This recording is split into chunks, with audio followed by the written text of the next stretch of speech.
हनुमानाची अनेक मंदिरं आपण पाहतो, मात्र विदर्भामध्ये हनुमानाचं एक असं मंदिर आहे, त्याचं वैशिष्ट्य अगदी वेगळं आहे आणि ते म्हणजे माता अंजनी सोबत हनुमानाची मूर्ती आहे। पाहुयात अकोल्याचं अनोखं हनुमानाचं मंदिर आहे तरी कसं, या स्पेशल रिपोर्टच्या माध्यमातून।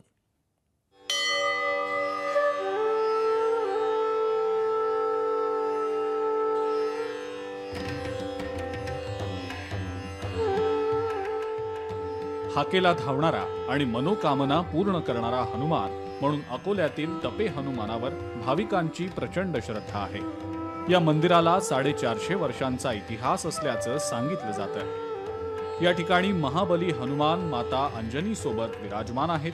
माता अंजनी सोबत विराजमान असलेलं हनुमानाचं हे भारतातील दुसरं मंदिर असल्याचंही सांगितलं जातं। हा मंदिर 450 वर्ष अगोदरचा आहे।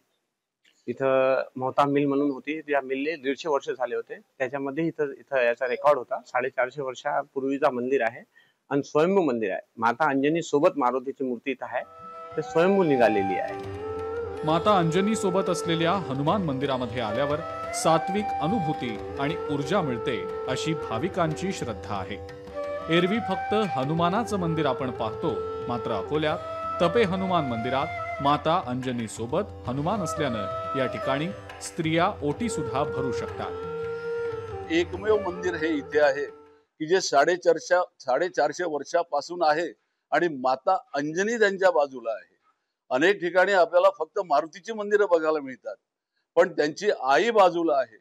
म्हणजे इथे ओटी सुद्धा भरायला ज्या स्त्रिया येतात त्यांची सुद्धा मनोकामना याच ठिकाणी पूर्ण होते। आई वडील लहान बाळाच्या इच्छा पूर्ण करत असतात, त्याचप्रमाणे अकोल्यातील तपे हनुमान मंदिरात महाबली आपल्या मातेसोबत विराजमान असल्यानं भक्तांच्याही मनोकामना पूर्ण होतात असं भाविकांचं म्हणणं आहे।